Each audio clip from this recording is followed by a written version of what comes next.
నామని మీ అందరికీ నా హృదయపూర్వక వందనాలు తెలియజేస్తూ మరి యథార్థమైనటువంటి మార్గాన్ని దేవునిది.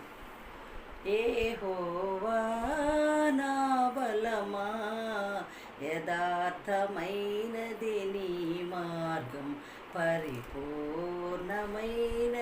నీ మార్గం.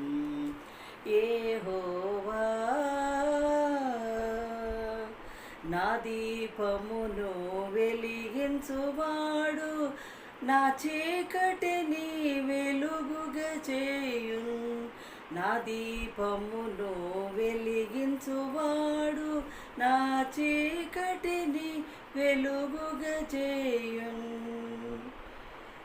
జలరాశుల నుండి బలమైన చేతితో వెలుపల చేర్చిన బలమైన దేవుడు యెహోవా.